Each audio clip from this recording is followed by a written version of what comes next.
La crise sanitaire liée à la Covid-19 a impacté mon entreprise comme la plupart des entreprises dans le monde. Malheureusement, nous ne produisons pas encore à 100% localement les jouets que nous commercialisons et nous sommes tributaires de l'étranger pour de grosses importations que nous faisons régulièrement.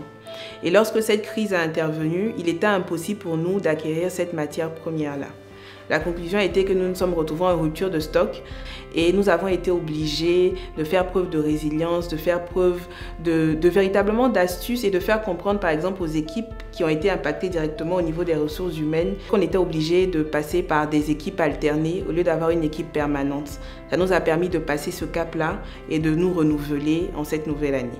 Durant mon parcours de dirigeant d'entreprise, je pense que j'ai eu deux principales difficultés. Je suis à la tête d'une entreprise qui défend un produit qui est qualifié d'avant-gardiste parce que nous sommes les premiers à nous attaquer à cette industrie-là en Côte d'Ivoire. Et donc, il fallait réussir à convaincre les gens qu'une entreprise ivoirienne pouvait s'attaquer à l'industrie du jouet. Donc, la deuxième difficulté que j'ai rencontrée, elle était financière parce qu'il fallait donner vie à cette idée-là et pour ça, il fallait des ressources. Moi, je suis une adepte du financement alternatif, je le défends, j'en parle souvent. Et ce que j'ai fait, c'est que de toutes les façons, j'ai toujours été quelqu'un qui se donnait beaucoup de rigueur. Donc l'entreprise a été déclarée dès ses premières heures et un registre de commerce permet de faire beaucoup de choses.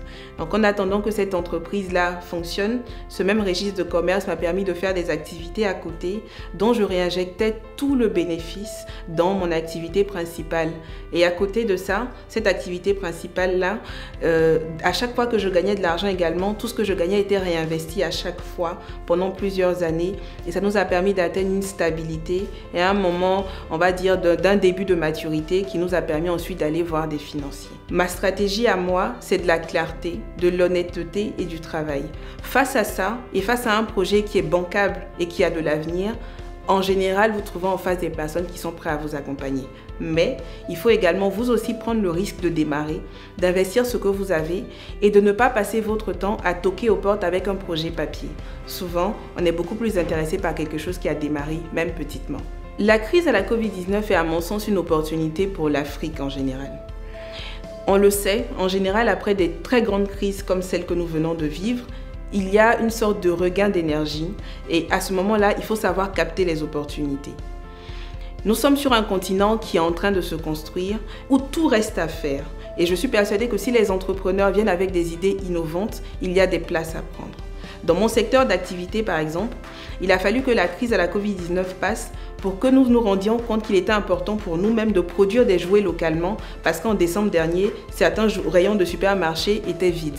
Ma recette pour résister à un environnement des affaires fortement impacté par la crise est de faire preuve de courage, de résilience, d'essayer de me renouveler et surtout d'en appeler à mon cœur entrepreneurial qui se doit d'être courageux, qui se doit de toujours trouver des solutions, des voies et moyens pour continuer cette aventure qu'est l'entrepreneuriat. Je vous donne rendez-vous les 28 et 29 octobre 2021 à la 9e édition de la CGCI Academy.